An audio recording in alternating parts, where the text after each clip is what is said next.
Obrigado الله ويتونها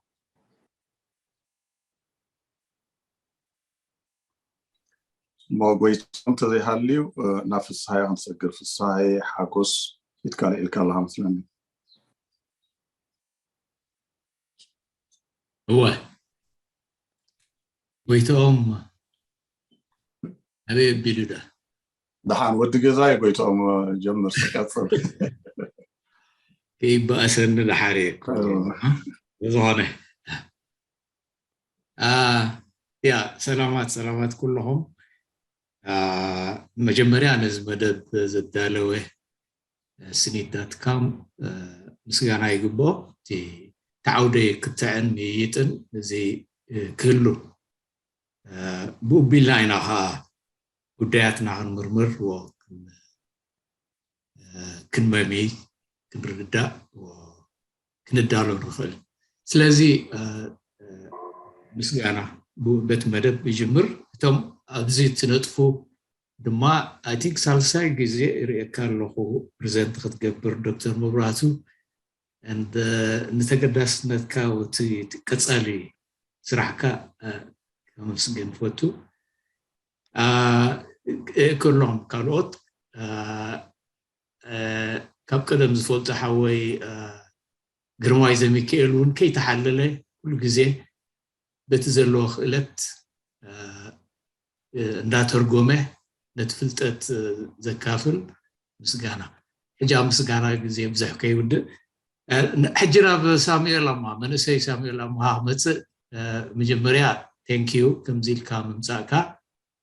ዘለካ ፍልጠት ከተካፈል መምጻእካ አግዳስ ፍልጠት እዩ ኮንግራቹሌሽንስ አፕቲ በጽሕካ ያደለኻ ደረጃ ናይ ትምህርቲ ብጣዕሚ أمززام عود من نيلكا أبنتي you are a model role model نتمنى سي ولده ولا نتي كتسالي نقول كل عندنا لو ندخل أتف سايق ستاي نبحثه غلطيفنا تمرت yes تردين اللوجن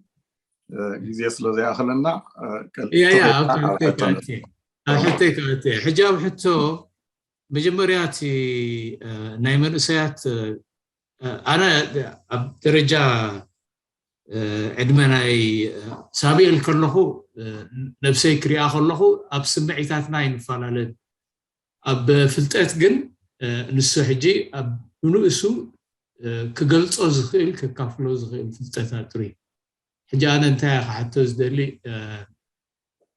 تي أبزوان زي نجيس زلو ملكي إيرترا تي كل ذا سكحك حنجر نمن سيات كهدمن إذا عينت سمعيت حدير الله زلو استقات قلت الصناح كان حدا خابو تي كبرتاتن ناسنتن دي دخبروا مخانم بفلات كواها خريا خلو زحقسني زترترني نيرو مالتي حجي اسم الكزي بقول كسب إشاس تفتر ديو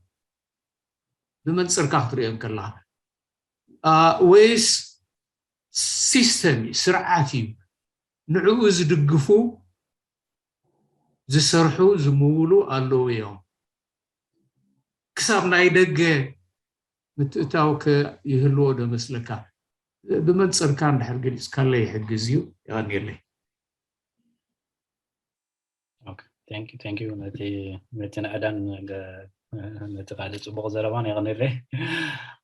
تحت قرب تعبين تقون جن بناتي تمام تاسي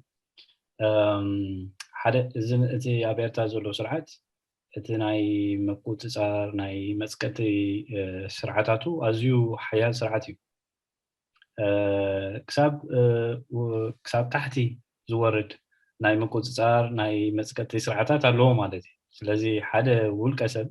ንበይኑ ብዘይ መተዓይቲ ብዘይ ናይ መስከት ትካላት ብዘይ ናይ ጸጥታ ትካላት ብዘይ ናይ መቆጻር ትካላት ክሰርሕ ይክእልን ሕጂ በኢንስቲትዩሽናል ተሪኻያ ብትካላዊ ዓይን ተሪኻያ ሲ ነቲ ፖሊሲ ኣተሓሳስባ ጠማምታ ድሌታት سمعيتات نايدي head of state زلو سباي نعو زترجمو زتكبرو عساكر agents institutions አለው بزيكم وخا عاي كدني مالتي ስለዚህ I think it's pretty obvious نفس قولتي زخون مثلا ነገር كمل امثله ازيو بتقاطع سرعتي بزي نمسكت زغرغلوس تكالاتن والكسباتن ايجنتس كعيس አይከለኒ ማለት حساب تحتي بمحداراوي سرعت تداريخايو وتهدراوي سرعت تداريخايو بناي ጸጥታ ስርዓታት ተዳሪኻዮ ሲ ኢንስቲትዩሽንስ አሉ ኣብቲ ዓዲ ትካላት አሉ ናይ መስቀቲ ናይ መቆጻጸርቲ ናይ ጭቆና ስርዓት ትካላት አሉ ዘይኮሞን ከዓይ ይኽእልኒ ስለዚ ዋላ ነቲ ከምዚ ፉኮ ዝብሎ ክሳድ ናይቲ ንጉስ እንተቆረጽካሲ እቲ ካልእ ቦዲስ አሎ ነቲ ናይ መስቀቲ ናይ ጭቆና ፖሊሲታት ዘተግብሩ ማለት ሕጂ ዋላ ክንሓስብ ከለና راح تعلم بر things will be better fine قلمت ازولو سبات አለው ነገራት ከመሐሽ ኸሊ ኣብ ዝበለጸ ኸይል ይቀል ጸገምና ሓደ ሰባዩ ገለጽ ብሉሎግን ዋላ ርእሰት ንጉስ ምስተቆረጸ ሲ ገና ጸገም ዝያዳ ትካላዊ ዝያዳ ባህላዊ ዊን ብገለሸነኹ እቲናትና ባህሊ ኣተሐሳስባታት ዊን ንደስፖትነት ንቲራኒ መሰረት ክኾን ዝኽእል ባህላዊ መዋቕርታትን ኣተሓሳስባታትን ውን ኣለና ተኣባታዊ ሕብረተሰብ ብገለ ብፍላይ እቲ ናይ ከበሳ ክዛረብ ከለኹ ንሱ ምስቲ መላኺ ስርዓታት ናይ ፕሮዲስ ናይ ምግባር መሰረት ክኾን ክእል ይሶ ብዙሕ ነገራት ዝምርመር ኣሎ መሰረታት ናይ ጸቓቲ ስርዓት እንታይ እዩ ኣብ ባህላዊ ሸናኽ ተዳሪኻዮ ፖለቲካዊ ሸናኽ ተዳሪኻዮ ትካላዊ ካልእ ነገራት ዲሜንሽንስ ኣሎ ነቲ ጸቓቲ ስርዓት كسرر زغبرو كسرح زخلو deadly efficacy زلو as you efficient you نغتصقصي بقع سرعتي ስለዚህ ትካላት አሉ ወልቀሰባት አሉ ነው ሆይኒ ስማና so I hope to answer the question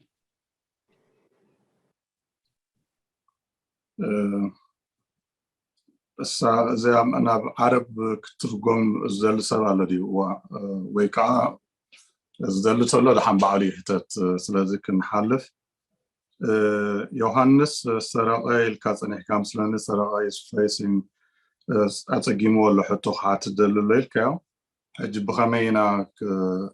ክነፍቅደሉ ማለት እዩ ኣዘይክእል ኮይኑ ወይ ትሕቱ ቴክስት ገይሩ ይዱ ሓፍቶም ካለን መስለን ንኽጽሕፍ እንዲጸንሑ እዛ እንድሕር ሕዘት ኢልካ I think ይሓት ትኽእል ክዛረብ ይኽእል እዩ yes صناخ مود حنك صاب نسود مت ابت مسمر زلو سنغال صنيح مثلا حجن ايريون زلون سنغال الله هذا الله يدو يتقبل سنغالن عند برهان اوكي سنغال ترى صبا يعني الله ጊዜ ከይነጥፍ ንመንእሰይ ሰሚኤል ኣመሃለት ኣቀራርቡ ከመስጎ ናይ ብሕፅብ ዝበለት በዚኣ ጥራሕ ተኣኽለን መስለኒ ካብኡን ላዕሊ ግባእካ ነይሩ ግን ድሓን ጊዜ ክንቁጥብ መተን ክልተ ሕቶየን ዘለዋኒ እታ ቀዳመይቲ ሕቶ እኳ ዳርጋ ዓንቶይ ተንኪፍካያ እሞ እታ ቀዳመይቲ ዝነበረት ካልኣይ ገብራይ ምክንያቱ ክትምልሽ ከልሓስለ ዝተንከፍካያ ኣብ ኣገን ኣብታ ዝመለሽካያ ከዓ ቁሩብ ርእቶ ስለ ዘለኒ ከም ካልኣይቲ ሕቶ ገይረ ኣብታ ቀዳመይቲ ሕቶ ይፎከስ ክገብር እቲ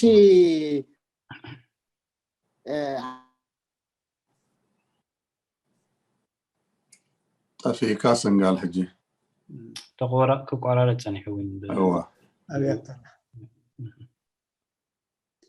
دحن تحالفنا مهنيات عواي فسهايلو بيتهم عند برهان إذا حبس حقيقة نتعني خلينا أوكي تمليس هذا عبيو تحطه تبع عبيو تحطه مش هنصت حاجة عندي زريعة أنا حجة أبت حاجة ومننت حد خفلنا يهنصت حاجة ريو مناطق قد على مناسي ህንፀት ሃገር ኔሽን ቢልዲንግ ንብሎስ ነዚ ሃገራዊ መንነት ነምህናፅና ሕጂ ከም መንእሰያትና ደኺሞም ኣለዉ እንተኢልና ኣብቲ ህንፀት ሃገር ብሓፈሽኡ ደኺምና ኣለና ማለት እዩ ስርዓትን ንሕና ደንበ ተቃውሞ በቲ ካልእ ሸነ ክትሪኣ ከለካ ነዛ ዘቕረብካ ርእቶም ኣብ መንጎ ውልቀ ዜጋን ዘሎ ዝምድና ሕማቕ እዩ ዘሎ ኢልካና ስለዚ ኣብ ኤርትራ ጠንቂ ናይዚ ሃገራዊ መንነት ምትካም ጠንቅናቱ እንታይ እዩ ዝብል ሲ ከም ዝርዳእን ዘሎ ኣብዛ ኣብ ኤርትራ ምልክን ወተሃደራውነትን ስለዝነገሰ እዚ እዩ ነቲ ሃገራዊ መንነት ኣዳኺምዎ ኣብ ትሕቲ መንእሰያት ንዝብል መደምደምታ ንበፅሕ ዘለና ኮይኑ ስለዝስማዓን ዘሎ ሲ እንተደኣ ጽቡቕ ተረዲእካ ኣለኹ ከምኡ ትብል ዘለካ ኮይኑ ስለዝሰማዓኒ ስለምንታይ እዚ ሕጂ ምልክን ወተሃደራውነትን ፈፂሙ ዘሎ ኣብታ ሃገረ መንግስቲ ኤርትራ ዘይኮነስ እቲ ኣብ ስልጣን ዘሎ ስርዓት እዩ እዚ ከዓ ግዝያዊ እዩ ክኸይድ እዩ ኢሎም ስለምንታይ ዘይሓስቡ ስለምንታይ ክፈላለዩዋ ዘይከኣሉ ኣኒ እቲ ሃገር ናትና እሞ እንተደኣ ዝደልዩ ኮይኖም እሞ እዚ ስርዓት እዚ ክተግበረሎም ዘይክእል ኮይኑ ኣብ ክንዲ ሃገራዊ መንነቶም እንዳክሓዱ ዝኸዱስ ስለምንታይ ጠጠው ኢሎም ንዕኡ ተቃሊሶም ንዕኡ ስዒሮም ኣባትኡ እቲ ሕልሞም ከተግብሩ ዘይከኣሉ ምክንያቱ ኣብ መወዳእታ እንተደኣ ምልክን ወተሃደርነትን ኢልና እቲ ዝድለ ዘሎ ክመፅእ ዝድለ ዘሎ እቲ ሕልሞም እንታይ እዩ እንተደኣ ኢልና ፍትሒ ልዕልና ሕጊ ዲሞክራሲ ንብሎም እዚኣቶም እንድዮም ስለምንታይ ንዕኡ ዘይተቃለሱ ምሃብ ዘይኮነትን ስለዚ ጠንቀ ክንብል ከለናስ እንታይ ካልእ ፋክተርስ ከተወሲኹ ስለምንታይ እዩ ሓደ ኢትዮጵያዊ ናይ ፖለቲካ ፍሉጥ ዝኾነ ልደቱ ኣያሌው እንታይ ኢሉ ናይ 60ታት ናይ 70ታት ዝነበረ ኤርትራዊነት ኣበይ ጠፊኡ ኢሉኖ ሕጂ ምስኡ ክነተሓሕዞ ንኽእል ዶ ኮይኑ ስማዓካ እንታይ ጠንቀኸ ናይዚ እዚ ምትካም እዚ ትብሎ ዘለካ ስርዓት ዝኽኡ ገይሩ ተኻልእ ከንታይ ኮይኑ ምክንያቱ እቲ ናይ 60ታት ናይ 70ታት ከ ነቲ ሃገሩ ንምዕቃብ ኢሉ እንዲ ዝቃለስ ነይሩ ኣብ ልዕሊኡ ኸ ገፍዐታት ገለመላ ኣይነበሩን ኮይኖም ድም ክንዲዚ ሕጂ ከመይ ጌርና መስ እዚኣ መስ ተዛመድና ንብል ናብታ ካልኣይቲ ሕቶ ክኸይደ ካልኣይቲ ሕቶ ኣብ ናይ ዝሓተቱ ሰባት ክትመልሽ ከለካ ብዛዕባ መንነት ፅቡቅ ይመልሽከያ መንነት ዘለዓለማዊ ዝመስለና ብዙሓት እንድዩ ኣብኣ ፅቡቅ ትመልሽከያ ግን መንነት ከዓኒ ይውረስ እዩ ይህነፅ ኢኻ ይውረስ እዩ ዝብል ዘለኹ ናይ ካብ ስድራይ ንኣብነት እዞም ድሕሪ 9 ዝተወልዱ ሲ እቶም ናይ 60ታት 70ታት 80ታት ወለዶ ተቃሊሶም ዘምፅሎም ሃገር እዮም ስለዚ እቲ ሃገራዊ መንነት ንዕቆም ኣይተቃለሱሉን ስለዚ ወሪሶሞ ንዝፀንሑ ኣይንደልን እንተበሉ ኸ ካልእ ኣማላፅሉ እንተበሉ ኸ ከም ንቡር ክውሰድ ኣይክእልን ድዩ ስለምንታይ ኩሉ ሲ ነቲ ስርዓት ጥራሕ ንህቦ ኣለና ምክንያቱ ኮንስትራክቲቪዝም ክንብል ፀኒሕና መንነት ሲ ይህነፅ እዩ ዋላ እቲ ሃገራዊ መንነት ክንብል እንተደኣ ፀኒሕና ስለምንታይ ከም ንቡር ጌርና ከንዕኡ ክንሪኦ ዘይንፍትን ሕጂ ንዓይ ከም ንቡር ጌረ ክሪኦ ኣይክእልን ምክንያቱ እቲ ሃገራዊ መንነት ኣዳኺሞም ካልእ መንነት ክወስዱ ዝደልዩ ዘለው ዘቕርብዎ ምክንያት ብቑዕ ኮይኑ ስለዘይስማዓን እንተዘይኮይኑ ሲ ብቑዕ ምክንያት እንተልይዎም ሲ ስለምንታይ ከም ንቡር ልሙድ ቅቡል ጌርና ከዘይንወስዶ ትብል እያ የቀኒየለይ የቀኒየለይ ሰንጋል ብዙሕ ቀፀላታት ዘለዎ ሕቶታት እያ ነይራ ተቐዳሚት ይመስለኒ ገለ ተረሲዐ ዶክተር መብራህቲ ተዘክረን ተኾነ ኦኬ ሕጂ ብዛዕባ እቲ ኔሽን ቢልዲንግ ሃገር ምህናፅ እቲ ናይ መንእሰያት ዘለዉ ዝንባሌታት ሕጂስ ከም ኣብነት ወይ ከም ምልክት ናይ ፍሽለት ናይቲ ሃገር ምህናፅ እዩ ቁሩብ ኣብኣ ቁሩብ ተስበረካ ስለ ዝነበረታ መስመር ብገለ ሸነ ክንደይ ሰሚዕያ ክትውስኸለይ ትኽእል ኢኻ እንተዳ ዶክተር መብራህቶም ሒዝካዮም ነርካ ትኾን ተነፅብታት እንተዳ ምናባ if you had a better collection ናይቲ ሕቶ I think ከም ዝመስለኒ እንታይ ኢሉ እቲ ምድኻም ናይ ሃገራዊ መንነት ቀንዲ ጠንቁ ملكن وتحضراونነት እንትኮይኑ እዞም መንእሰያት ከምቲ ናይ ስሳታት ናይ ሰብዓታት ወለዶ ንዑ ተቃሊሶም ሰዒሮም ዘይቅይርዎ እያ ትመስለኒ ተሐመረታ ሕጂ ኣብዚ ምናልባት አንተ ወይ ዝያዳ ዘይብራህዋ ነገር ገለሲ እቲ disappointment ኣብ መንእሰያት ዘሎ disappointment frustration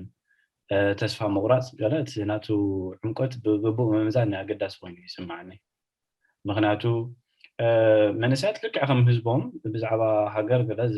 ብፍላይ ካቶም ናጽነት እዋን ዘርከቡ ናጽነት ክመጽእ ከሎ ዝነበሩ ሲ ብዛዕባ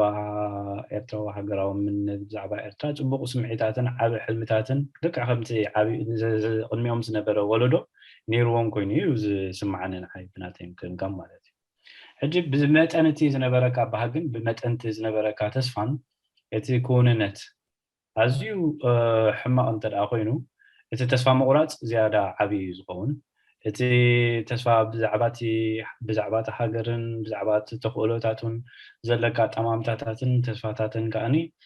ክወድቕ ከሎ ዓብይ ምውዳቕ እዩ ዝኸውን ምክንያቱ እቲ ባህግን እቲ ተስፋታትን ዓብይ ስለ ዝነበረ ማለት እዩ I think እዚ ኣብ ዋላ ብዛዕባ ስነ ሓሳብ ናይ ናምነት ማርክስነት ገለ እንተደኣ ሪናሲ ዓብይ ሓሳብ ዝነበሮ ዓብይ ትልሚ ዝነበሮ ብዛዕባ ደርብታት ዘይብሉ ፍልልያት ዘይብሉ ሃገር ፀቃጢ መንግስቲ ዘይብሉ ፖለቲካል ኢትዮጵያ ሚሳላዊ ፖለቲካዊ ኩነታት ገለ ናይ ምፍጣር ዓብይ ሕልሚ እዩ ዝምሽ ነቲ ሕልምቲ ክነተግብር ኢና እሙናት ኢና ዝበሉ ስርዓታት ግን ከም በዓል ስታሊን ከም በዓል ማኦ ኮይኖም ማለት ሰባት ዝቀትሉ ሕልምታት ሰባት ዘፍርሱ ማለት ሕጂ ነቲ ኦሪጂናል ነቲ ኣስሊ ነቲ ናይ ብሓቂ ማርክሳዊ ፕሮሚስ ኣብኡ ዘሎ ተስፋ በቲ ታሪኻዊ ኩንነት ገለ ይብተን ማለት እዩ ስለዚ ኣዝኻ እሙን ማርክሳዊ ዝነበርካስ ነቲ ፀቃጢ ስርዓታት ብኡ ምስ ሓለፍካ ናብቲ ሓደ ጫፍ ኢኻ ትኸይድ ማለት እዩ ነቲ ናይ ብሓቂ ኦሪጂናል ዝኾነ ፕሮሚስ ክሳብ ንዑ ትኽሕዶ ክሳብ ንዑ ትነጽጎ ዋላ ብዛዕባ ወይን ክትሰምዕ ክሳብ ዘይትደሊ ትኸውን ብዛዕባ ናብ ሃገር ክንምለስ ካኒ ሃገር ኤርትራ ናፃ ምስ ኮነት ከምዚ ክኸውን እዩ ከምዚ ክንረክብ ኢና ሓርነት ብሓርነት ክንቀሳቀስ ኢና ሕልምታትና ነግህደሉ ሕብረተሰብ ክፍጠር እዩ ክንምዕብል ኢና ክንበፅግ ኢና ከም ካልእ ክንከውን ኢና ከምኡ ዝኣመሰለ ሎፍቲ ዝበልኩሞ ኣብቲ ኣርእስቲ ዓብይ ሕልምታት ምስቲ ኣዝዩ ሕማቕ ዝኾነ ኩነታት ይጋጨወካ ስለዚ ብዛዕባ እቲ ዲስኣፖይንትመንት ብፍላይ ኣብ መንእሰያት ኣዝዩ ገፊሕ ስለ ዝኸውን ዓብይ ስለ ዝኸውን እቲ ዲስኣፖይንትመንት ገለ መልታት ብዛዕባ ሃገራውነት ብዛዕባ እውን ገዲኡ ሰብ ክሰምዕ ዘይደሊ ነገር ይኸውን ግን እዚ ብሓፈሻ ንኩሉ መንእሰይ ዝምልከትካ ኣይኮነን ኢለየ አንተ ወይ ብፍላይ ጥኑፋዊ ዝኾነ ጠማምታታት ኣብ ውሕዳት ኮይኑ ኣብ ማይኖሪቲ ኮይኑ ይስምዓኒ ግን እንታ ሕቶኻ ኢንትረስቲንግ ካልእ እንታይ ዲሜንሽን ነይርዋ እሞ እቶም መንእሰያት ነቲ ዝደልይዎ ሕልሚ ንምትግባር ንምንታይ ዘይፍትኑ ከምቲ ስሳታት ሰብዓታት ከም ኤርትራ መግዛእቲ ነይራ መፅቀቲ ነይሩ ግፍዒ ነይሩ ግን ኩነታቶም ንምምሕያሽ ገድሊ ከይዶም ተጋዲሎም ነቲ ዘልይዎ ነቲ ዘይነበረና ዝብልዎ ሃገር ኣምፅኦም እዞም መንእሰያት ሕጂ ኸ ከምኡ ዘይገብሩ እንታይ እዩ እቲ ዝጎድሎም ዘለዎ ኦብጀክቲቭሊ ንምምዛን እንተደኣ ኮይኑ እቲ ኣብ ስሳታት ሰብዓታት ዝነበረ ኩነታትን ነዚ ድሕሪ ናፅነት ዝዓበየ መንእሰይ ዝጎንፎ ኩነታትን በበይኑ ኮይኑ ይስማዓኒ ንኣብነት ንቃልሲ ኤርትራ ካብቶም ቀንዲ ኣበጋገስቲ መራሕቲ ዝነበሩ እቲ መጀመርታ ፖለቲካዊ ተመክሮኦም ኣብ ዩኒቨርሲቲታት ኣብ ገሊኦም ተጠሚቖሞ ማለት ኣብኡ እዩ ኢኒሽቲቭ ኮይኖም እቲ ከምኡ ዝኾነሉ ምክንያትካ ናይ መንእሰያት ማሕበር ኣሎ ናይ ስቱደንት ዩኒየን ኣሎ ኣብኡ ኣስናንካ ትፀርብ ማለት ናይ ፖለቲካ ኣስናንካ ናይ ሰራሕተኛታት ማሕበር ኣብኡ ናይ መዋዳደቢ ዝኾነ መድረኻት ኣለካ ካብ ዩኒቨርሲቲ ክትውደብ ትኽእል ካብ ስቱደንት ዩኒየን ክትውደብ ትኽእል ካብ ናይ ሰራሕተኛታት ማሕበር ክትውደብ ትኽእል ስለዚ ኣንጻር እቲ ፀቕጠና ኣሎ ትብሎ መንግስትን ስርዓትን ክትንቀሳቀሰሉ ትኽእል ክትጋደለሉ ትኽእል ዋላ ፀቢብ ይኹን መድረኻት ኣለካ ማለት እዩ ኣብዚ ናትና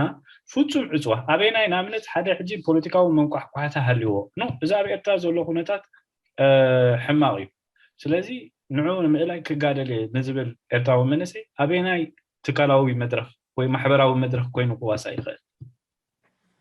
እቲ ተመክሮ ሕጂ እቲ ፓራሌል በበይኒ እዩ ማለት ሕጂ ከማን ዝበለስ ኣበይናይ ማሕበር መንእሰያት እዩ መጋደሊ ክኸውን ዝኽእል ማሕበር መንእሰያት ናይቲ ስርዓት ተኣመንቲ ዝኾኑ ሰባት ዝውር ማሕበር እዩ ማሕበር ደቂ ኣንስትዮ ማሕበር ሰራሕተኛታት ገለ ሕጂ ኣበይናይ ፕላትፎርም ክጅምር ይኽእል ሓደ መንእሰይ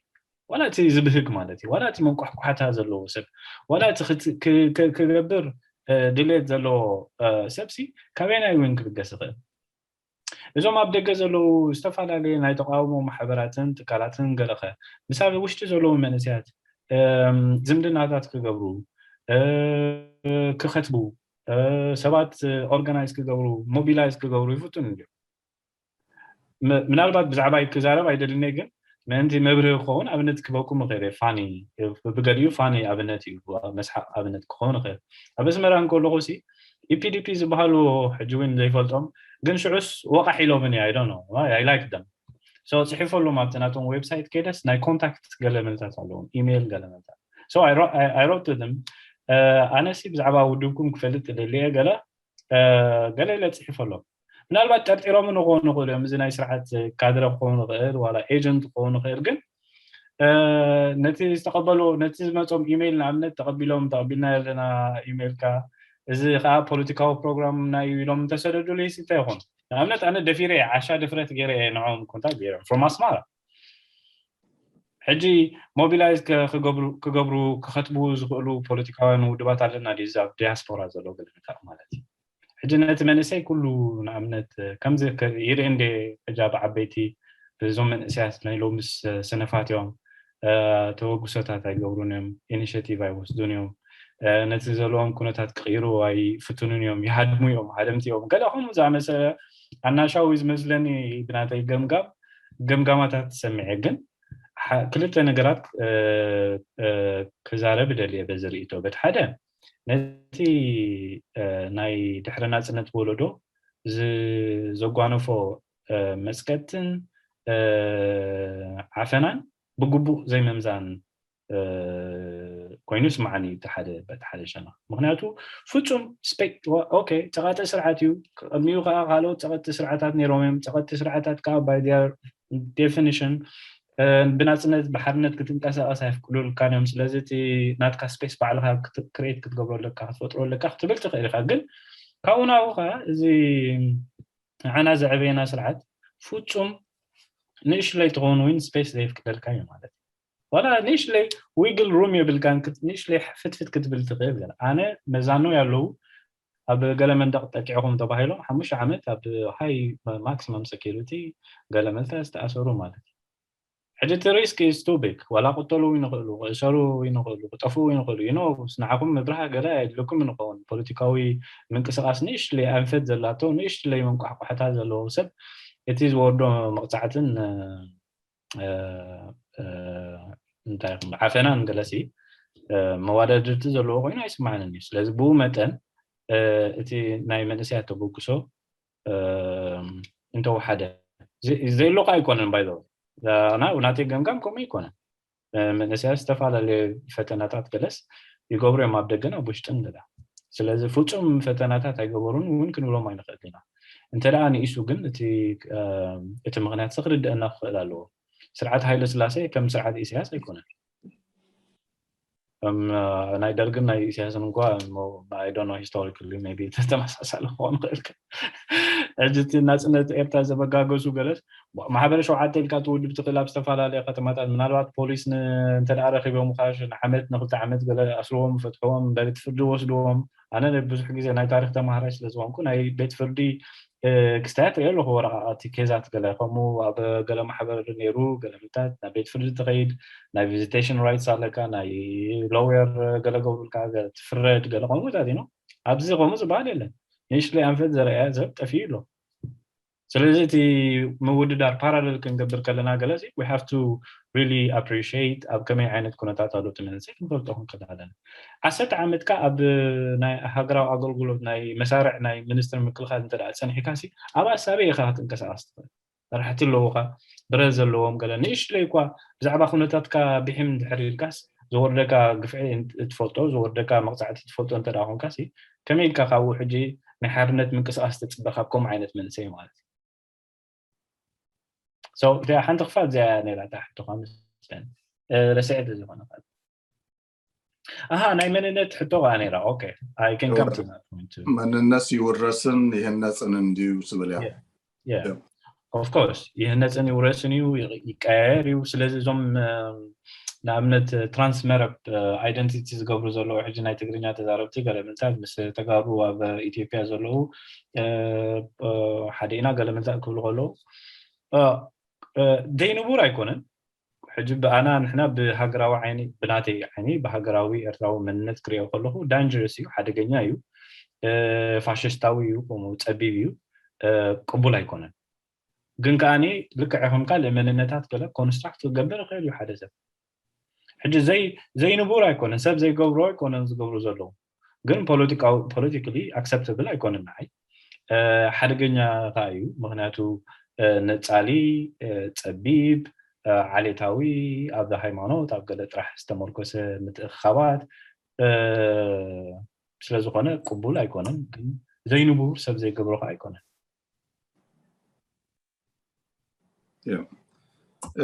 ድሕሪ ሰንጋል ዓንዲ ብርሃን እዩ ዘሎ ቅድሚኡ ምናልባት እታ ህንፀት ሃገር ዝብል ሰንጋል ዝሓተታ እቲ መልሲ ንፁር እዩ ሓንቲ ክውስኸላ ዘላ ኣነ እቲ ስርዓት ክስታይ ኣለዎ ዝ ሚንስ ኦፍ ዲስራፕሽን ካሎ ዲስራፕቲቭ እዩ ንኣብነት ግፋዕ እንድሕር ወሲድና let's say ሰለስተ ሰባት ኣብ ኣስመራ ኮይኖም ኦኬ እዚኣ ሓሲብና ኣለና ከምዚ ክንገብር ኢና ይብሉ ሎሚ ድሕሪ ወርሒ እዞም ሰባት እዚኦም የለውን እቲ ሓደ ኪሎም ኣሎ እቲ ሓደ ጋሽ ባርካ ኣሎ እቲ ሓደ ከዓ ኣብ ገለ ከባቢ ማለት እዩ ስለዚ ናይ ዲስራፕሽን ቱልስ ኣለዎ ቀፃሊ ዝኾነ ክትረሃብ ከም ዝተባሃለ ኣብ ኮሌጃት ኣዲስ ኣበባ ዩኒቨርሲቲ ቀንዲ መንጫጭሒ ናይ ሰውራታት እዩ ነይሩ ብቲ እዋንቲ ኣብ ኤርትራ ከምኡ ክትገብር ዘኽእለካ ኩነታት የለን ባይታ ዘየሎ ጥራሕ ዘይኮነ ኣክቲቭ ልኻት ሲስተም ብግፋን ብኻልእ መገድታትን ከዓ ዲስራፕት ይገብሮ ክብል የደለ ምናልባት ዮሐንስ የመልክተለይ ኣሎ ቅድሚ ዓንዲ ብርሃን ዓንተ ወይ ሰረቀ ኢልና ነርና እሞ ሰረቀ ፕሊስ ዓንዲ ብርሃን ድሕሪ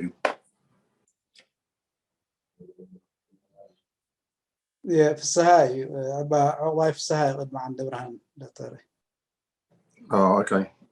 ሰረቀ ሰረቀ ኣብዚ ሩም የለን መስለን ደልየ ክሪኦ ይከኣልኩም ኦኬ እሞድሓን ዕዋይ ፍስሃ ድሕሪ ዓንዲ ብርሃን ሶሪ ዓንዲ ብርሃን ትሪጋ ስለዘየርእየኒ أنا اللي هو دكتور مباراتو حاو سامير تنيتنا بعابيو نزي قرم زخانة تمرتي سلزد دالخمنا تابي حاو سامير هذه منسيات تي هاجر عونات بمنصر زرلو منغستي ويسرعات قليت كالنات مو مبري لا يبحكي يما ننسى من غير كالنات كالنات بو أنا خا ننبسك حتى سلزدلو أبوز عايز نبر بمنظر زوم أبوز عايز نبر زوم من سياسنا عد قديفهم سمعتوا قرب كاتين كيف كاز أنا حكالي كاسنفات بحالو قلب بحالو ግን ንሕና ብወገንና ኣቀባብላና ይኹን ወይ ፖለቲካዊ ዝምባሬና ኣብ ልዕሊኦም ዝወረዱ ሓስያ ክመሃረሉ ስለ ዝደለኹ ገለ እንተትብለና ከመይ ፅቡቅ ነይሩ ይቀኒየለይ يغني تحته حجي كل انا زارو زلخو تمعاوي يلي كمجمعتا ناتي امبريشن قال مساحته وين زغبو كل يكونكم لازم مسكمو هو سدالو personally راح زبو قدنبر كاب authority ناي مساحتي قال لازم بقى سيهون so it can be contested or can be destroyed ابزي مس دكتور مبراتو زلو قدما قنيه متياب عندن ريسيرش حجي بزحات ايرتراوين سدتنيات حدشتي ናይ ቀደም ከለስ ረኺበ ሕድቶ እቲ ርእቶታቶም ኣብኡ ፀንሑን ኣብነት ነዊሕ ዓመታት ዝተቐመጡ ብዛዕባቶም ሓደሽቲ ዝመፁ ኩሉ ግዜ ኣሉታዊ እዞም መንእሰያት ስራሕ ይፈትውን እዮም ትምህርቲ ይፈትውን እዮም violent يوم كيقتلونا ورجز كم تأتكلم عمسلو عمستي قال انتهي زخون زلو زي من اسينا ناقل يوم زرمومو قال زبات او نوي حمد ازدومت اوريل وزفنفنوهم زي قربوهم قال ማለት ወይ حدقنا خوين تسمعني اتمامتاتا توم حدشت مصاتي ناب ازيو ديس اورينتن زخونه ቦታ يم زخدو زلو ريمو زي فلتو حبرتسب ቋንቋው ዘይፈልጡ ናቤናይ አንፈት ክኸዱ ከም ዘለዎም ወይን ዝኾነ እንዶ ዘይብሎም ስለዚ ጋይደንስ ዘድዮም ምሕብሓብ ዘልዮም ኢድ መሓዝ ዘልዮም ገለም ብክንደይ ግፍዒ ብሳይናይ ብገለ ሞት እንዳረኣዩ ግፍዒ እንዳረኣዩ ዝመፁ እዮም ኣብኡ ከዓኒ እቲ ዝኣትዎ ኣብቲ ዝመፅዎ ሃገር ዝተፈላለዩ ናይ ኢሚግሬሽን ናይ ቁጠባ ኤሊኔሽን ምግላል ገለ ዘምፅኦም ኣብ ትሑት ናይ ሞያ ናይ ስራሕ نتفتح engage ዝኾኑ تشجرهم عبيو زحجزهم زنابيهم زريهم كا وحدي لجكا دشك على اللون بزعبهم حماق الزارب تزيكينو مالتي اجي بمجمع توالاتي تي ارتراوي كوميونيتي ابدا قلت انا ببوليتيكا استفاله لي ريتوتات الو متحوارات يقولون ناي بحكي ستأمة كوميونيتي زفتره خوينو ايسمعنا زي ستيل امبريشنستيك يوتي كم قامي جيجا خبلو غيركن كومو خويني يسمعنا ناي ስለዚህ አሽንኳ አይዶነቶም ሓደሽቲ መጻቲ ሓብሒቡ ናብቲ ስርዓት ከእትዎም ናብቲ ዝመጽሉ ዘለው ናይ ቁጠባ ናይ ትምህርቲ ናይ ገለ ናይ ዝተፈላለዩ ስርዓታት ከእትዎም ሲ ንገዛ ርእሱ ዝኾነ ዊን ኣይኮነን ዝጸንሐ ኮሚኒቲ ወላ ብደረጃ ትምህርቲ ዝዓበየ ገለ ኮይኑ ይስምዓንን እዩ ብደረጃ ቁጠባዊ ትሕዝቱ ኣብ ዝተፈላለዩ ናይ ጉልበት ስርዓት እናተሳተፈ ትድበዝሐ ማጆሪቲ ቆሙ ስለዝኾን ነቲ ሓድሽ ዝመጽእ ናይ በሓቂ ዝጠቅም ጋይደንስ ህቦ ዝሕግዞ ናብቲ ስርዓት ዘእትዎ ዘዳላድሎ ገለ ኮይኑ አይስምዓን ስለዚህ እዚ ምናልባት እንታይ አበርክቶ ዘሎ ኮይኑ ይስምዓኒ እቶም መንእሰያት ብዛዕባ ሕብረተሰቦም ብዛዕባ ህዝቦም ዘሎም አጣማምታታት ኔጌቲቭሊ ይጸሉ እዩ ከተእትዎም ከለኻ ትሕብሖም ከለኻ ኤርትራዊ ቅበሎም ከሎ ሕግዞም ከሎ ወላ ካብ ፀቓጢ ስርዓት ሃዲሞም የምፁ ብዛዕባ ነብሶምን ብዛዕባ ሕብረተሰቦምን ሕማቕ ይስምዖም ኣብ ዝተፋላለየ ኣብ ዝኸድዋ ኣብ ሃገር ኣብ ዝነበሩሉ እዋን ካብ ሃገር ኣብ ዝወፁሉ እዋን ኣብቲ መወዳእታ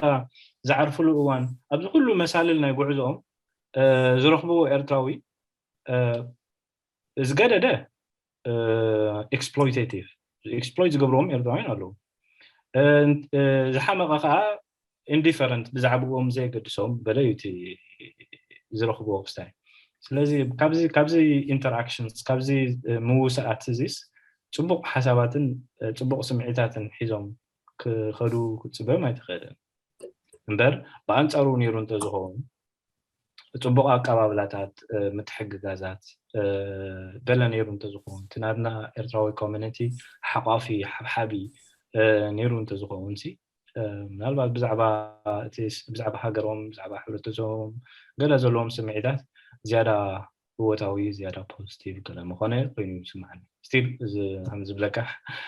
ኳሊፋይድ እዩ እቲ ስቴትመንት ናተይ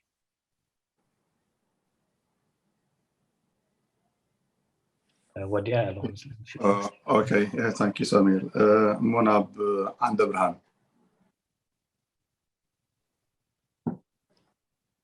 يسمع دلهو سمع هو ثانك يو دكتور سامويل سلاتي ذهب كان استمرون على حق صبويو عقداتي ارسي انا ስለዚህ መጀመሪያ ከመስግን ይደልይ ብዙሕ ሕቶታት ዘምጽእ እዩ ነይሩ እቲ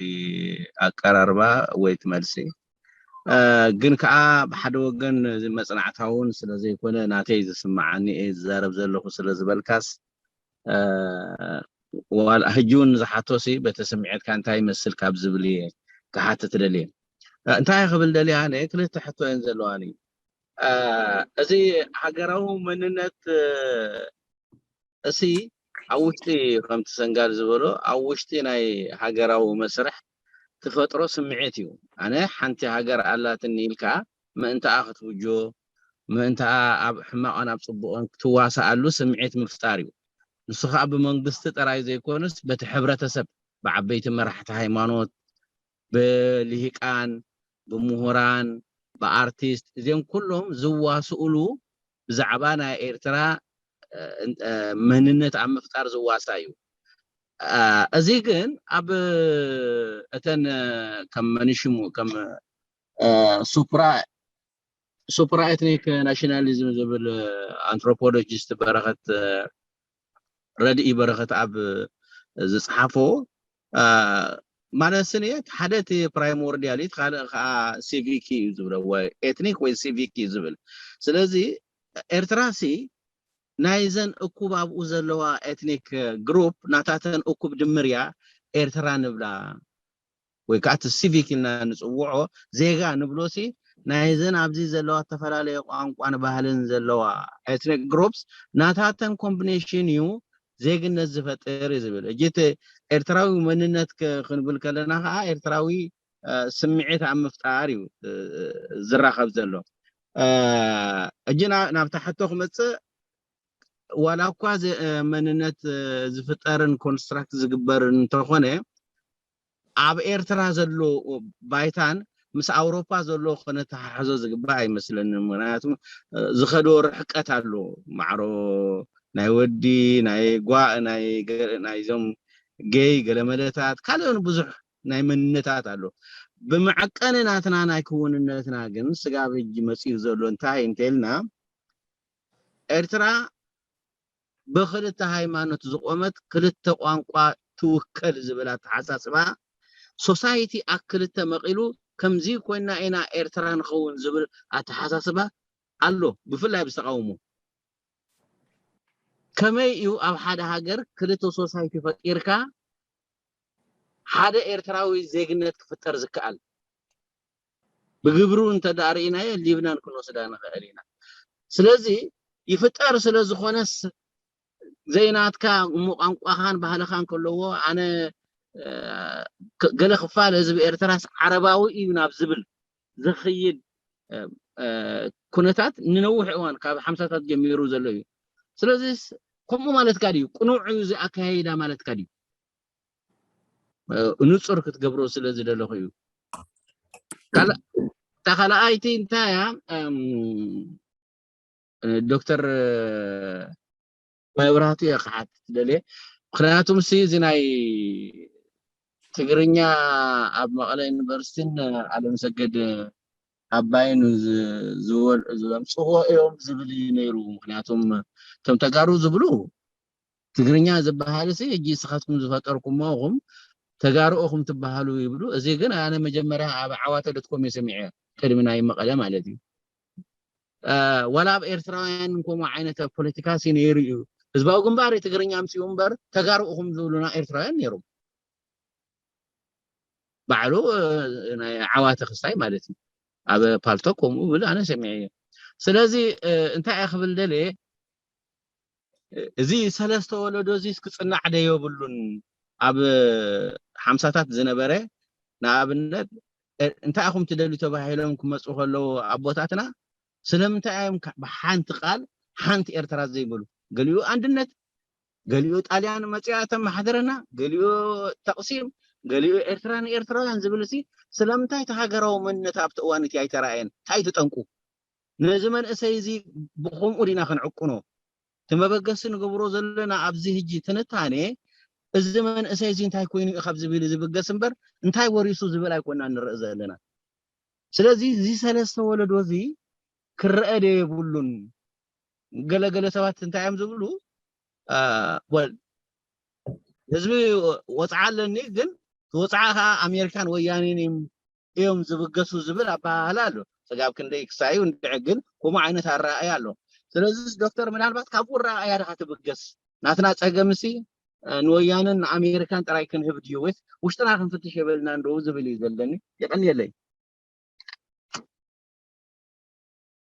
Thank you عند برهان قرب نوح إلى جن بتن كل تحتوسات حانتي هاجر مهنات ناي كله قدر يقطر حد يكونن تبليا تخالا هيتخا زلوا الرأي بكل هيمانوت بكل ቋንቋ استمسرت هاجراون نسي الصخرة بابو هذلك هالرأي أنتي قبل دي يعتبر سامي مالتي تخالاي تخانا باي زغانات كوينا زناي تغرينيا مننت ويكا أنا تغارينا زبلسي كاب مقالة يونيفرسيتي بالكيوس كلميو أين برنديو أب جنب تقامو أب عواتس معي كلميو أب كالسي إرتراس أب 4 5 نيرو ديكونن ناتول مثلا كمان دي عند بران. Thank you. Yeah. Okay, Samuel, go ahead. I think تا خلي تخفنا تقدمت حتى يعترض تنزل properly. نعملتي حجرة من السبب كلت حيوانات أو كلت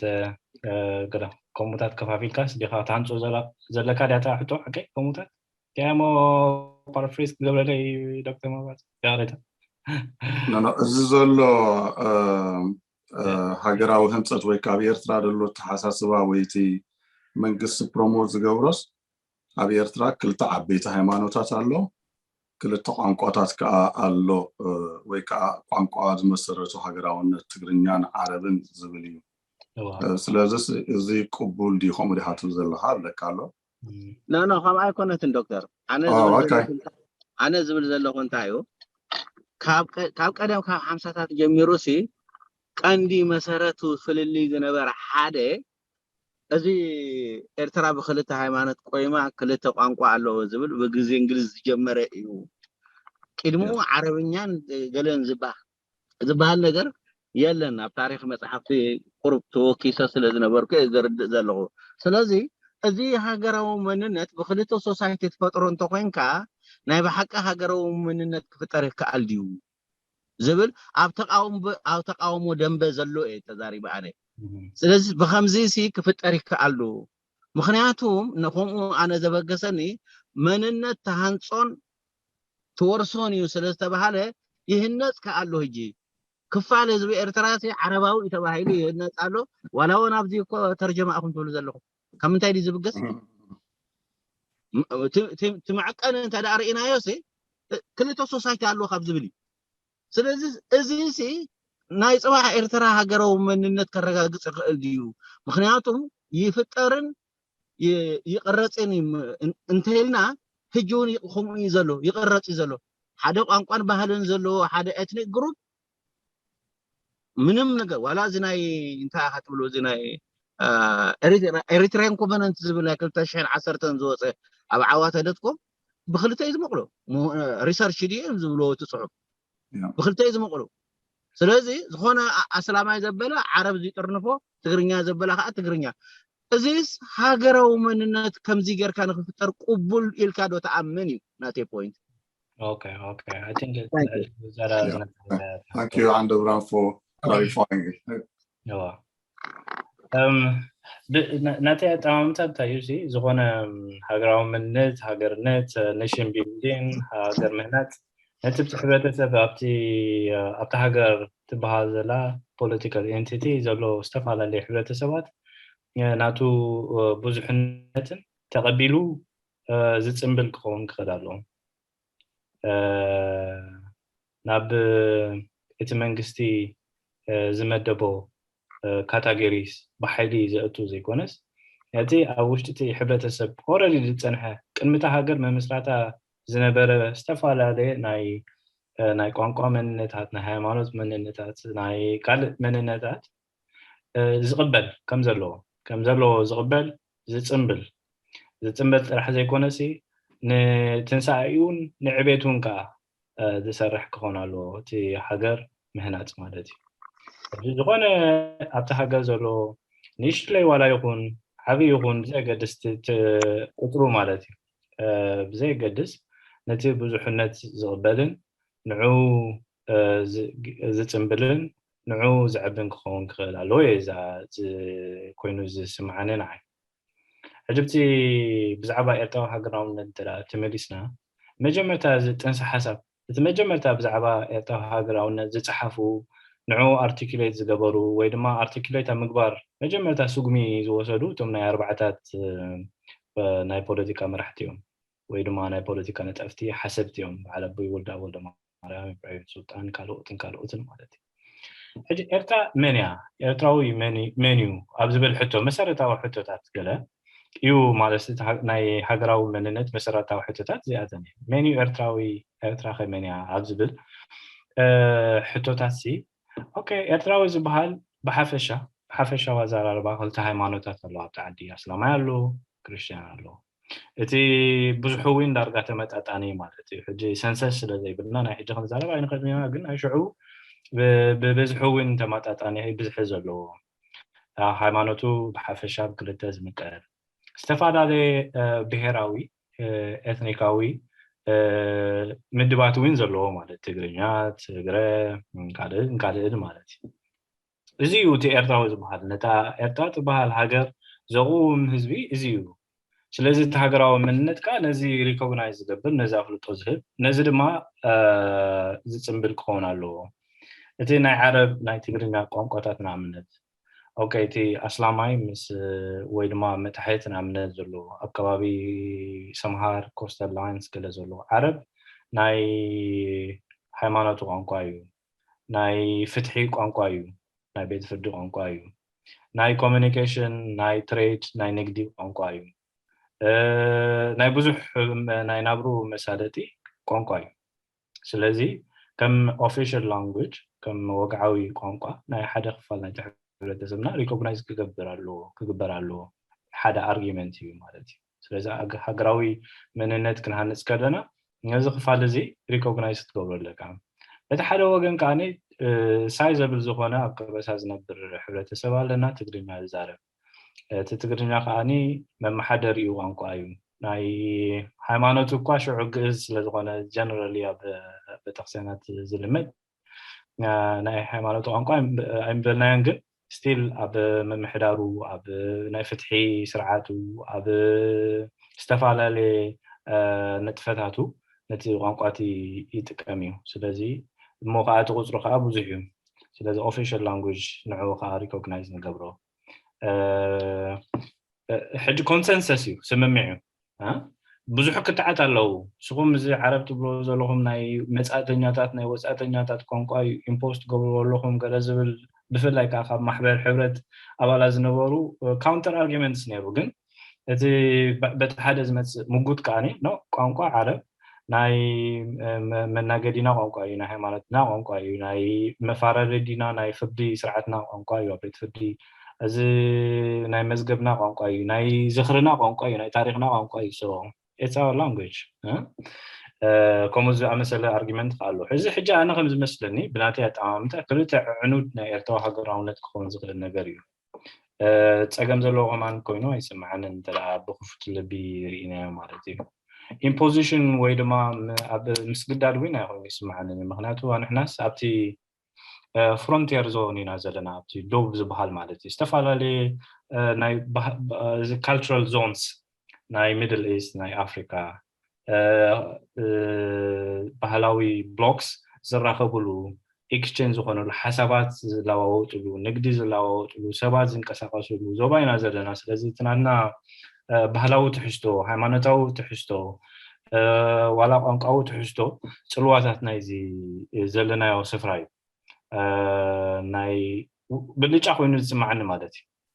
ዘይተነፀልና ኣብ ማእከል ኣብቲ ልቢ ናይ ንግዳዊ ህዝባዊ ምንቅስቃሳት ካልቸራል ኤክስቼንጅ ዝካየደሉ ቁጠባዊ ኤክስቼንጅ ዝካየደሉ ሰባት ዝንቀሳቀስሉ ቢዚ ዝኾነ ዞባ ስለ ዘለና ቋንቋና ልሳንና ባህልና ዋላ ካልእ ኣተሓሳስባታትና ውፅኢት ናይዚ ንነብረሉ ስፍራ እዩ ስለዚ ፀገም ዘለዎ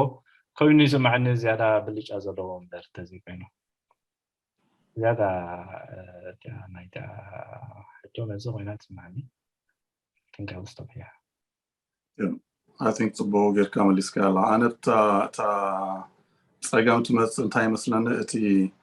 ዓረብ ቋንቋና እዩ ናትና ቋንቋ እዩ ኦፊሻል ቋንቋ ክኸውን ኣለዎ ዝብል ርእይቶ ወይ ሕቶ በቲ ሓደ ወገን ምስ መንነት ዓረባዊ መንነት ስለ ዝተኣሳሰር ይመስለኒ ዓረብ ቋንቋ ኤርትራዊ ንዝበለ ንሕናስ ዓረብ ኢና ትብል ኣለኻ ዝብል ትርጉም ስለ ዝወሃቦ መስለኒ ግን እዚ ነዊሕ ተኻይድዎ ንጹር መስለኒ ኣብ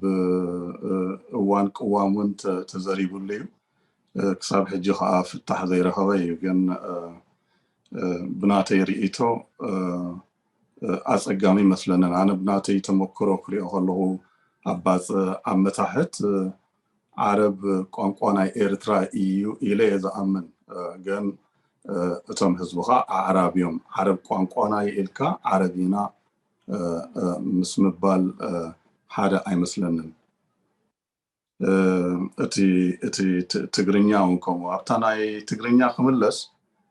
ከም ዝበልካዮ እቲ ታሪክ ቅድም ዝኸይድ እዩ ዋላ ኣብዚ ናይ መቐለ ዩኒቨርሲቲ ኢለ እምበር ካብ ኣርባዓታት ሕጂ እዞም ኣጋዝያን ክዛረቡ ከለውስ እዚ ናትና ሓሳባት ኣይኮነን ናይ በዓል ራእሲ ተሰማ ናይ በዓል ወልደ ኣብ ወልደ ማርያም ሓሳብ እዩ እቲ ክልተ ትግርኛ ሓደ ህዝቢ እዩ ሓደ ባህሊ ሓደ መንነት ሓደ ክብርታት ኣሎ ብሓደ ክመፅእ ኣሎ ዝብልስ ናይ ቀደም ኣረኣእያ እዩ ስለዚ እዚ ናይ ኣጋዝያን ሓድሽ ምንቅስቓስ ኣይኮነን ዝነበረ ኢና ነበራብር ወይ ነተስእ ዘለና ይድብል እቲ ርኢቶ ኣብ ዓለም ሰገድ ተስፋይ እውን ኣብታ ኣይንፈላለ ክብል ከሎ ብዛዕባ ወልደ ኣብ ወልደ ማርያም ኣብ ኤርትራውነት ኣብቲ መጀመርያስ ዘይንጹር ኣረኣእያ ዝነበረ ይመስል ይብል እዩ ክብገዝ ከሎ ምናልባት ኣብቲ ናይ ትግርኛ ደንበ ኢሉ ዝኣምን ዝነበረ ይመስል መስለና ኣቶ ወልደ ኣብቲ ዳሕረዋይ እዋን ግን ንጹር ናይ ኤርትራውነት ተጣባቃይ ናይ ኤርትራውነት ኣቦይና እውን ንብሎ ማለት እዩ ኣብዚ እዋን እዚ ከም ዝበልካዮ ኣብ ዓዋተ ጸሓፊ እዩ ኣብ ካልኡ ንጸሓፊ እዩ ኤርትራውያን ከም ዝበልካዮ ተጋሩ ኢና ዝብሉ እቲ ትግርኛ ቋንቋ ዳ እምበር ትግርኛ ዝበሃል መንነት የለን ይበሃል እዩ ኣነ ክሳብ ዝፈልጦ ኣብ ታሪክ ኤርትራ እቲ ከባቢታት ብከባቢ ደኣ እዩ ዝግለጽ እምበር ብቋንቋ ኣይኮነን ዝግለጽ ትግራዋይ ዝብል ውሑድ እዩ ንሕና ካርነሽ ሚና ንሕና ጽንዓ ደግለይና ንሕና መረታይና ደኣ ይብል ትሰብ እምበር ብቋንቋ ናይ ቋንቋ መንነት ኣይኮነን ዘለዎ እቲ ትግርኛ ናይ ኤርትራ ማለት እዩ ኣብ ትግራይ እውን ክሓስቦ ከለኹ ኣብ ትግራይ ዝበሃል መንነት ናይ ቀረባ እዩ ዝመስለኒ እንደርታ ዓድዋ ራያ እንዳበልካ ዳ ትዛረብ እምበር ተጋሩ ኢና ዝብል ኣይ ቲንክ እቲ ፖለቲካዊ ኣተሓሳስባታት ዘምጽኦ ድሓር ዝመጸ መስለኒ ኣብታ ናይ መቐለ ዩኒቨርሲቲ ክምለስ እዚ ክትዓት ኣብ ቦትኡ ከሎ ቀንዲ ኣብ ጽሑፍን ኣብ ኣተሓሳስባን ኮንሶሊዴት ዝገበሮ ግን እዚ ናይ በዓል ፕሮፌሰር ዓለም ሰገድ ኣባይ ኣብ ጽሑፍ ወሪዱ ከም ኣተሓሳስባውን ቅቡል ዝኾነሉ ኣብዚ እዋን መስለኒ እዚ ናይ ዓወተ ተጻሕፈሉ እዋን ኣብቲ ዘሰይም ከባቢ እዩ ምናልባት ነቲ መጽሓፉ ዝምልከቱን ዶክተር ጨፈና ሪቪው ሂቡ ነይሩ ሕጂ እዚ ትግርኛ ወይ ትግራዋይ ዝብል መንነት ሓይሉ ካብ ትግራይ ዝመጽእ ዘሎ እዩ ዝመስለኒ ብናተይ ኣረኣእያ ኣነ ክዓቢ ከለኹ ኣብ ሓጎታተይ ገለ ትግርኛ ኢና ወይ ተጋሩ ኢና ኢሎም ኣይፈልጡን እዮም ብኸባቢኦም እዮም ንስሞም ዝጽውዕዎ እቶም ካልኦት ከዓ ንዖም ብኸባቢኦም ይጸዋውዑ ማለት እዮም probably ኣብቲ ናይ ርኢቶ እዋን ዶክተር ጨፈና ቀዳማይ ዕድል ክህቦ ኣብቲ ሕቶውን ኣሎ መስለኒ ሕጂ ኢሉ ይጣቢሉ ኣሎ ኣብታ ናይ ሳሙኤል ዝመለስ ኣወዛ ናይ ቋንቋ ትምልከት ሕቶ ኣቶ ጳውሎስ ባሓታይ ኣብ ዘሎ መስለኒ ኣብቲ እዋን ቅዋም እውን ብዙሕ ስለ ዘካትዐት እሱን ርኢቶ ክህበላ ክሓቶ እዩ ኣብዚ ሪጋ ዘሎ መኒ ዶክተር ኣማንኤል ድዩ ትሽማት የሪአን ኣሎ ግን ተረኦም ኣይፈለጥኩን ዘለኹ ያን ዶክተር ኣማንኤል ኢዮብ ጨፈና አልአሚን ሰንጋል አለው መስለን ከም በልካ ዶክተር አማኑኤል ካኡ ኢዮብ ያ ዶክተር ጨፈና ካኡ አልአሚን ዓጣ አለካ ቀፂሉኻ ግርማይ ዘሚካኤል ምናልባት ከም ናተይ ርእይቶ ግን እዛ ሕጂ ቀሪባ ዝነበረት ሕቶን እቲ ክውሃብ ፀንሐ መብርህን እቲ ናይ ዓረብኛ መግለፂ ተዝግበረላ ደስ ምበለኒ ነይሩ እሞ ንክሶክ ክሳይድ ሃገብሪ ዶክተር ጨፈና ነታ ናይ ቋንቋ ነታ ናይ መቐለ ዩኒቨርሲቲ ዝበልኳ ናይ ዶክተር ዓለም ሰገድ አባይ አታሒዙ ምስታሕትኡ ርእይቶ ክህብ ከፍ ክለለ ይሄጂ ዶክተር ጨፈና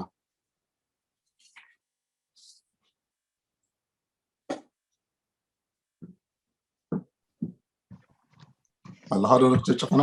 الله السلام كما يمسكم سمعون لكم يا رأني اللي يعني أنا من سي سامويل نقوله هو رئيته سلز توقعن خاي ببرات زاناي زعوا زاناي ترانس مرب مسألة مسجد أباي متحفني ألم سجد أباي يا identity جلت تقول بزت أساسر زخبكم مالت مجلسات وهولي مثلني أو بزح دول كجبر عيدلن من علبات جن انتاي توسخ نقرت اللواسي إتي مزد حاد حروز متت حساس بانت أبدو إرتراو من النت زي سباو جنبار قدف أتصل تقراي نمز مسراتي غير وقال زبل زرباتاتهم يسمعوا جزيا هذا زي أبقى فورام ساعاتهم تراكمنا أنا نمز ما تعدم بيسولو تقراوت إذا شيء جوجوي الرادة داي بعلو إتي سرعات ونسي كم زعنته بحال سنة هاي سامويل زغلطو بزي إذا هانت أزوله أبطل تقراي ويكا أسكع خندي كاب تقراوت فليات مهنا نخرجاجت ويكسرت زعرو نقرأ له إلى أي أمنني حجيز دحيرو مزخونات زت أساس الجن هو كم عينة مستناي war efforts زمت أقوس قاسالو أب art ديو أب بهديو بهالفتي أبزي art مسؤول أساس نقرأ له زي أنا تايبل من البعض قرب تجاننيو نتا نزي نبع على مسجد أبايك أمثلني نادي منت إرترا من الناسي سئلك أب هواه ويحصات مسرته وي حياة لا يكونن قال نزبل كان زي ما مقنيتها وجاستيفيكيشن كتبت فترة مثلا السؤال اتي كم رأيته اتناي بي اف دي جي ناي سرعة فيرشن كناي ناي ناشناليزم ناي هجراو من النت ويكا هجراو من النت سي بخمي هانصو انتايتو بروجكت نزبل جن ندحر طلعنا رئينا كم زفتولت صنحكا عنتو زبلكايو سامويل اتي ميس ماتش هالو اتي زبهال اتي ابشحوفات زبخن زبهالن كم زبلكايو ابتي مصحفت زلون اتي تغبارن ايراخبن አሉ ምክንያቱ ነቲ ዝሰበኾ ኣብ ውፅኢት ክረክብ ኣይፀዓረን እንታይ እዩ ዝኸውን ዘሎ ትካላት ናይ ሃገራዊ መንነት ዝሃንፁ ትካላት እውን ኣይሃነፅን እንታይ እዩ እቲ ስርዓት ባዕሉ በትናቱ መሳርዒ ገይሩ ብፀቕጢ ካብ ላዕሊ ንታሕቲ ዝኸይድ ናይ ፀቕጢ እዚ መስርሕ እዩ ዘካይድ ዘሎ እምበር ትካላት ሃልዮሞ እቶም ትካላት ኣነ ገዛእ ነብሶም እዚ ተኻትብሎ ክብርታት ቀፃልነት ሃልይዎም እቶም ክብርታት ከዓኒ ኣብ ክንዲ ብሰባት ትካላት ሃኒፁ ንሃገራዊ መንነት ዘሰርዕ ዘማዕብል ከም ዘይገበረ ኢና ንርኢ ዘለና ስለዚ ምስቲ ዝበልካዮ ማለተይ ኣብኡ ሰማማዕ ስለዚ እንታይ ክግበር ኣለዎ እንታይ ድሕሪ ስርዓት ትካላት ከመይ ጌርና ንክንድእ ዝብል ዓብይ ጉድሆ መስለኒ እዛ ናይ ቋንቋ ግን የሬታ ጎብለ ኣይተቀረብኩላን ወላ ናተይ ቲሲስ ትኹን ነዋሕያ ኣብዚ ምናልባት ሕጂ ውስጥ ኢለ ቋሲለ ተኸድኩ ፅቡቅ ኣይኮነን ሶ የሬታ መብራቱ رئيتو هاب سلازبل كان زي انت رئيتو تاتي ثانك يو جزي خبز دلكم يتكحف ثاني يركحتو على كاري نو رئيتو هاب سلازبل كان اوكي ريتوس ولا اوكي نو حتى بالليل اوكي فاين منى دكتور امانيل دكتور جرماي زمكير عدلتاتو قرب حسر ابيلو سامرايز مغبرلنا نيرو نزاناي قانقوان اتبل هو is very important اوكي جرماي حراي السؤال كان طبعا حول مسألة اللغة كان يتعلق بثنائية اللغة وثنائية الدين. تم محاولة بناء الدولة، هل تراه هذا صحيح؟ هذا كان السؤال بالاختصار. وكان رد الدكتور الشاب كان رده انه يعني مسألة اللغة هذا تم مناقشته في بداية الخمسينات، وهذا كان طبعا جهتين كانت في هذه المسألة. في جهة طرحت انه اللغة التي تبنت اللغة العربية او التي طالبت باللغة العربية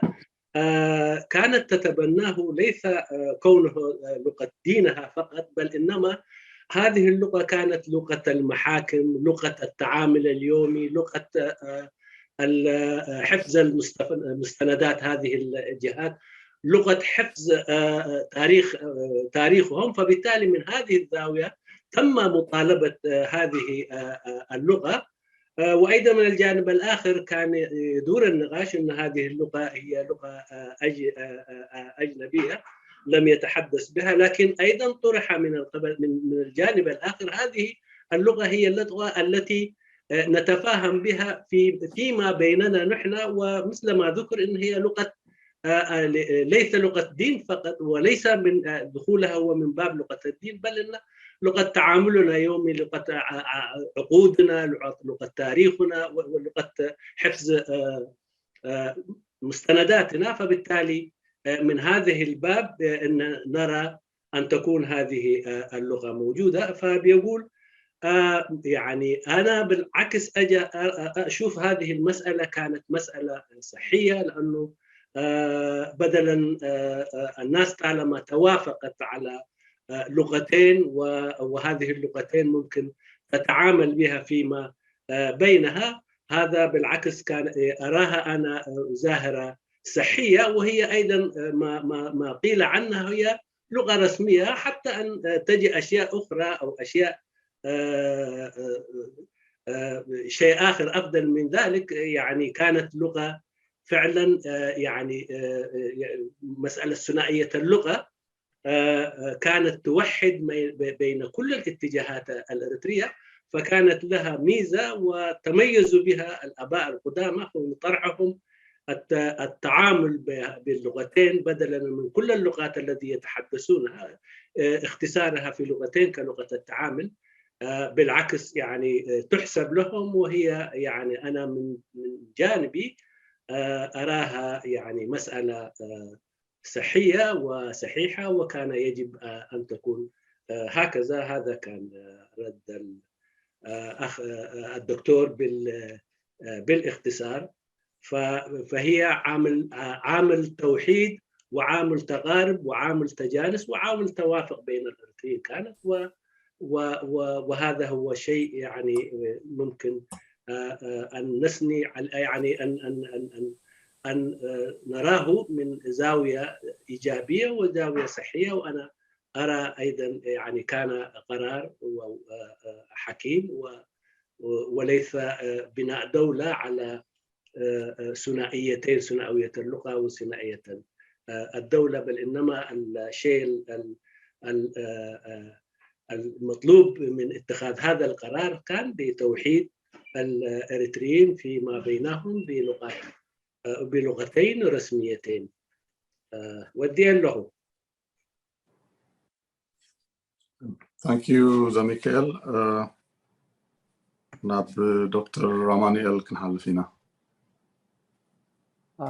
يقني لي دكتور مبرهتو بمجمريا نحاو ساميل سلت زقربو سيمينار كموقصو دلي ብጣዕሚ እዛ ሃገር እዚኣ ዝተስፋ ኣለዋ ኣብ ዘብል ሓሳባት እዩ ዘብፅሓካ ካብኡ ዝታሕቲ እውን ኣይተፀበኹን ደጊመ ከመጉሶ ደሊ ኣብቲ ዘቕረቦ እውን እቲ ሰሚናር እቲ ወተሃደራዊ መዋቕር ኣብ ምብትታን ናይ ስድራ ቤትን ሕብረተሰብን ሃሳይ ተራ ተፃዊቱ ኢሉ ዘቕረቦ እውን 100% ይሰማማዕ እየ እቲ ድሕሪኡ ክሓቶ ዝደሊ ዘለኹ ነጥብታት ግን እዚ ክሳብ ክንደይ እዩ ትሰረት ተሃሪሙ ምክንያቱ ገለገለ ኣሕዋትን ገለገለ ከዓ ምሁራት ልሂቃን ኤርትራውያን ወይ ካልኦት እቲ ሶሻል ካፒታል ኣብ ሕብረተሰብ ኤርትራ ዝነበረ ተዳኺሙ እዩ ዳርጋ ጠፊኡ እዩ ናብ ዝብል ኣሰርሽን ስለ ዝኸይድ እንታይ ገምጋም ኣለካ ንስኻ ሓደ ካልኣይ ከዓ ከም መንእሰይ ንመዛኑኻ እንታይ ምኽሪ ትልግሰሎም የቐኒየለይ ክብሪ ሃበለይ